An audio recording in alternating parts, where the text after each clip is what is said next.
कहानी की शुरुआत अमेज़न जंगल से होती है, जहाँ पे एनबो नाम की एक लड़की एक ट्रैप लगाकर उसमें शिकार के फंसने का इंतजार कर रही थी। तभी उसे याद आता है कि उसने ट्रैप में चारा तो लगाया ही नहीं, तो वो जल्दी से उस ट्रैप में चारा लगाने जाती है। उसके बाद जब वो वहाँ से वापस आने लगती है तो उसे अपने पास किसी शिकार के होने का एहसास होता है। लेकिन जब वो वहाँ पर एक बंदर को देखती है तो वहाँ से जाने लगती है और जाते हुए गलती से वो अपने ही ट्रैप में फंस जाती है। इसके बाद हम उस जंगल के कंदामू नाम के कबीले के मुखिया और उसकी बेटी जूमी को देखते हैं। वहाँ का मुखिया वहाँ पर आए मुसीबतों से काफी परेशान था, क्योंकि कंदामू एक बहुत ही बुरे श्राप से गुजर रहा था, जिससे वहाँ के तालाब की मछलियाँ अपने आप मरने लगी थी और उस कबीले के लोग काफी बीमार और कमजोर होने लगे थे। कंदामू का मुखिया भी काफी बीमार और कमजोर हो गया था, इसीलिए अब वो अपने पूरे कबीले की जिम्मेदारी अपनी बेटी जूमी को देना चाहता था, क्योंकि उसे लगता था कि जूमी ही कंदामू को श्राप से मुक्ति दिला सकती है। इसीलिए वो उस रात जूमी को उस कबीले की जिम्मेदारी देने का डिसाइड करता है।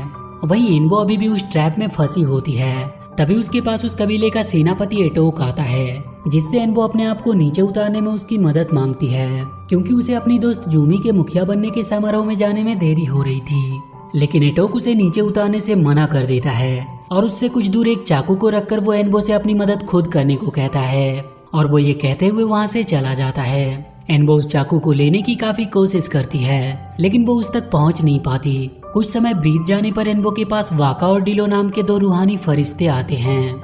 वो जब उन दोनों को देखती है तो उसे लगता है कि वो कोई सपना देख रही है, लेकिन जब वो दोनों एनबो को उस ट्रैप से नीचे उतारते हैं तो उसे यकीन हो जाता है कि वो दोनों सच में उसके सामने हैं। इसके बाद वो तीनों जूमी के समारोह में जाते हैं।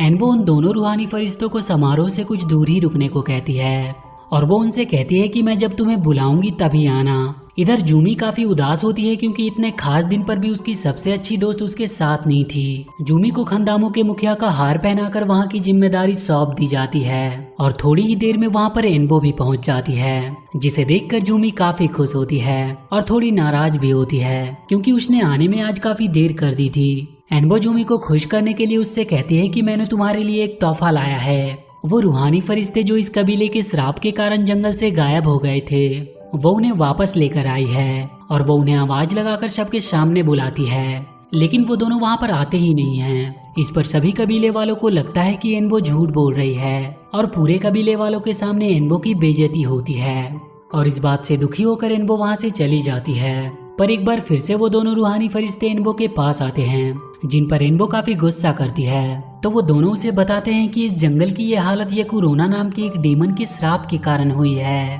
और वो इस श्राप को खत्म करने का उसे तरीका भी बताते हैं। वो बताते हैं कि इस जंगल में कहीं पे एक ऐसा पेड़ है जिसकी जड़ें इस श्राप को पूरी तरह से खत्म कर सकती है, लेकिन उन्हें ये नहीं पता कि वो पेड़ कहाँ पर है। पर वो किसी को जानते हैं जो उनकी मदद कर सकता है। वो एक विशाल कछुआ है जिसे लोग मतुलो मामा के नाम से जानते हैं। ये सब जानने के बाद एनबो जूमी के पास आती है और वो उसे वो सब कुछ बता देती है, लेकिन जूमी को एनबो की बातों पर विश्वास नहीं था और वो वहाँ की मुखिया होने के कारण उसे आदेश देती है कि वो मुतेलो कछुए को ढूंढने के लिए इस कबीले को छोड़कर कहीं जा नहीं सकती।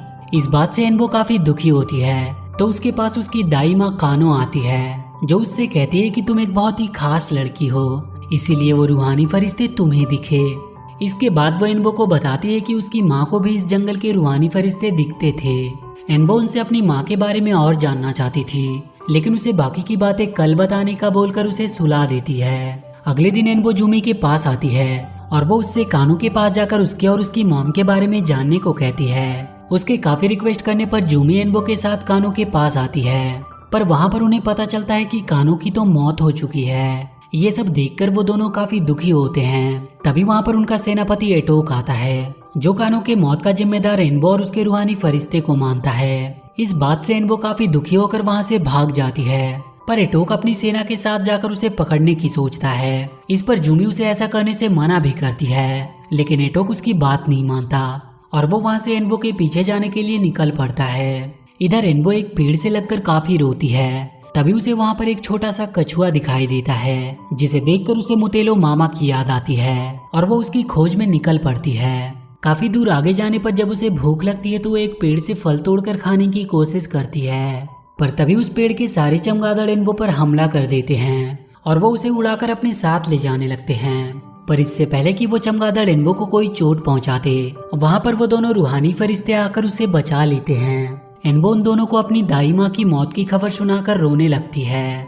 इधर एटोक एनबो को जंगल में ढूंढ रहा होता है, तो उसे उस जंगल में एनबो की एक तीर मिलती है, जिसे देखकर वो समझ जाता है कि एनबो इसी रास्ते से आगे गई है। उधर जूमी अपने डैड को बताती है कि एटोक ने उसकी बात नहीं मानी और वो अपनी सेना को लेकर एनबो के पीछे उसे मारने गया है, और इसीलिए तुम्हें किसी भी तरह से एटोक को रोकना होगा।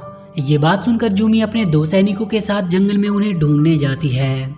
इधर एनबो और उन 2 रूहानी फरिश्तों को रास्ते में जब भूख लगती है, तो वो दोनों एनबो को तीर से फल तोड़ने को कहते हैं, लेकिन एनबो के सारे तीर रास्ते में ही खत्म हो गए थे। इसीलिए डीलो उसे एक घास की तीर देता है, जिसे देखकर एनबो कहती है कि इससे कोई फल कैसे टूट सकती है। तो डीलो उसी तीर से वहाँ के फल को गिरा कर दिखाता है, और वो उससे कहता है कि हमें हमेशा अपने आप पर भरोसा होना चाहिए, क्योंकि भरोसे के बल पर हम किसी भी काम को बहुत आसानी से कर सकते हैं। फल खाने के बाद वो तीनों ग्रेट रिवर की ओर निकल पड़ते हैं, और कुछ देर आगे बढ़ने के बाद उन्हें जंगल से निकलता हुआ धुआं दिखाई देता है, और असल में वो कोई धुआं नहीं बल्कि डीमन याकुरोना होता है, जिसे देखकर वो तीनों भागने लगते हैं। वहीं एनबो देखती है कि कुछ आदमी जंगल में खुदाई कर रहे हैं, जहाँ पे काफी पॉल्यूशन होता है, और तभी एनबो की नजर एक आदमी पर जाती है जो कि उस डीमन याकुरोना के वश में था। और जब एनबो उस आदमी से नजरें मिलाती है तो वो भी उसके वश में होने लगती है, लेकिन तभी वाका और डीलो एनबो को लेकर वहाँ से भागने लगते हैं। वो डीमन याकुरोना उनका पीछा करता है, तो वो तीनों अपनी जान बचाने के लिए एक नदी में कूद जाते हैं। थोड़ी देर बाद एनबो जब नदी में अपना मुंह धोने लगती है, तो कोई पीछे से आकर उसे पकड़कर वहाँ से ले जाता है। दरअसल वो कोई और नहीं बल्कि उनका सेनापति एटोक होता है। वो एनबो को मारना चाहता था, क्योंकि उसका मानना था कि जो उसके कबीले में श्राप फैला है वो एनबो की वजह से है, और उसकी मौत के बाद वहाँ पर सब कुछ ठीक हो जाएगा। तभी वो जिस पेड़ पर होते हैं वो पेड़ हिलने लगता है, जिससे एटोक जमीन पर जा गिरता है, और एनबो एक तालाब में। तालाब के किनारे आने पर उसे एक छोटा सा कछुआ दिखाई देता है, और वो उस कछुए का पीछा करने लगती है। वो कछुआ एक गुफा के अंदर चला जाता है, और वहीं पर एनबो को वो मटुलो मामा मिलते हैं। एनबो उनसे कहती है कि वो कंदामो को श्राप से मुक्त कराने वाले पेड़ की जड़ ढूंढ रही है। तो मटुलो मामा उसे बताते हैं कि वो पेड़ वहीं पर है जहाँ तुम खेलती हो, और उसी पेड़ में तुम्हारी माँ की आत्मा रहती है। उस पेड़ की जड़ को तुम्हें एक चाकू से काटना होगा, जो आसमानी पत्थर से बना है, और ऐसा करने से जंगल का वो श्राप खत्म हो जाएगा। ये बात सुनकर एनबो उससे पूछती है कि वो आसमानी पत्थर कहाँ पर मिलेगा। तो वो एनबो को बताते हैं कि ये आसमानी पत्थर पलेजो के पास मिलेगा, जो एक ऊंचे पहाड़ की चोटी पर रहता है। वो उसे ये भी बताते हैं कि पलेजो को मीठा खाना बहुत पसंद है, इसीलिए वो जब भी जाए उसके लिए मीठी पत्तियां जरूर लेकर जाए। ये बात सुनकर एनबो पलेजो को ढूंढने के लिए निकल पड़ती है। उधर एटोक पेड़ से गिरने की वजह से बेहोश हो गया था। तभी उसके पास वो आदमी आता है जो याकुरोना के वश में था। इधर काफी दूरी तय करने के बाद एनबो बेहोश हो जाती है, और जब उसकी आंखें खुलती है तो वहाँ पर वो उन्हीं 2 रूहानी फरिश्तों को देखती है, और वो उन्हें मुटेलो मामा की सारी बातें बता देती है। इसके बाद वो तीनों एक गाड़ी बनाते हैं और एक मीठी पत्तियों वाले पेड़ को लेकर पलेजो की तलाश में जाने लगते हैं। पलेजो जिस चट्टान पर रहता था वो काफी ऊंची होती है, इसीलिए उन्हें वो पेड़ वहाँ पर ले जाते हुए काफी दिक्कत हो रही थी। वहीं हम जूमी को देखते हैं, जिसे जंगल में एटोक और वो आदमी मिलता है। दरअसल वो आदमी एक साइंटिस्ट था, इसीलिए वो जूमी से कहता है कि वो उसके कबीले वालों को ठीक कर सकता है, क्योंकि उसके पास काफी एडवांस दवाइयाँ होती है। लेकिन जूमी को दवाइयों के बारे में कुछ भी पता नहीं होता है। वो उसके लोगों को ठीक करने के बदले में जूमी से सोने की मांग करता है। तो जूमी इसके लिए तैयार हो जाती है, क्योंकि वो किसी भी तरह अपने लोगों को ठीक करना चाहती थी। इसके बाद वो सभी कंदामो वापस जाने लगते हैं। इधर एनबो और वो 2 रूहानी फरिश्ते किसी तरह बहुत सारी मुश्किलों का सामना करते हुए उस पेड़ को लेकर पलेजो के पास पहुंचते हैं। एनबो पलेजो के पास जाकर उससे कहती है कि उसे मुटेलो मामा ने भेजा है, और वो उससे वहाँ पर आसमानी पत्थर लेने आई है। पहले तो पलेजो इधर उधर की बातें करता है, लेकिन जब एनबो उसे मीठे पत्तों वाली पेड़ दिखाती है तो वो उसे आसमानी पत्थर देने के लिए मान जाता है, और साथ ही वो उस पत्थर का एक चाकू भी बना देता है। तभी वहाँ की चट्टानें अचानक से हिलने लगती है। दरअसल उस चट्टान पर ज्वालामुखी फटने वाला होता है। तो पलेजो उन्हें वहाँ से जल्दी से जाने को कहता है, और जब वो तीनों वहाँ से जाने लगते हैं तो वहाँ का एक ज्वालामुखी फटता है, जिससे उनके वापस जाने का रास्ता बंद हो जाता है। तो एनबो पलेजो से उसका पंख मांगती है, और इसके बदले में वो और भी मीठी पत्तियों का पेड़ लाने का वादा करती है। पलेजो अपना वो पंखा उन्हें दे देता है, और वो तीनों उस पंखे की मदद से वहां से निकल जाते हैं। जब वो दोनों उस चट्टान के चोटी पर पहुंचते हैं तो वो तीनों उस पंखे की मदद से वहां से जाने की कोशिश करते हैं, लेकिन वाका का वजन काफी ज्यादा होता है, इसीलिए वो पंखा टूट जाता है। तो वाका उन दोनों को ही वहां से नीचे जाने को कहता है और वो ये कहते हुए उन्हें पंखे के साथ नीचे धक्का दे देता है, जिससे इन्बो और डिलो सीधा उस पेड़ के पास पहुंच जाते हैं जहां पर इन्बो खेला करती थी। और थोड़ी ही देर में वाका भी ज्वालामुखी के वेपर की मदद से उनके पास पहुंच जाता है। इसके बाद वो तीनों पेड़ के पास जाते हैं जहां इन्बो उस पेड़ की जड़ को उस आसमानी पत्थर की चाकू से काटने जाती है, पर तभी वहां पर जूमी आ जाती है जो इन्बो से कहती है कि अब इसकी कोई जरूरत नहीं, क्योंकि एक आदमी ने उसके डैड को ठीक कर दिया है और अब वो पूरे कबीले वालों को ठीक कर देगा। इन्बो जूमी के साथ जाती है और जब वो उस आदमी से मिलती है तो वो काफी डर जाती है और वो जल्दी से भागकर घर के बाहर आ जाती है। जूमी जब इन्बो से पूछती है कि क्या हुआ तो इन्बो उसे बताती है कि वो आदमी एक डीमन है, लेकिन जूमी उसकी बातों पर विश्वास नहीं करती क्योंकि कभी भी उसे इन्बो की बातों पर विश्वास ही नहीं था। इधर एटोक जब उस साइंटिस्ट को देखता है तो उसे भी उसकी असलियत के बारे में पता चल जाता है और वो भागता हुआ इन्बो के पास आता है जो उसी पेड़ के नीचे बैठी थी। इसके बाद वो अपने किए की इन्बो से माफी मांगता है क्योंकि उसे पता चल गया था कि इन्बो सब कुछ सही करना चाह रही थी। और इसके बाद वो दोनों उस चाकू से उस पेड़ की जड़ को काटते हैं। पेड़ के कटने के बाद उसमें से इन्बो की मॉम निकलती है, जिससे मिलकर इन्बो काफी खुश होती है।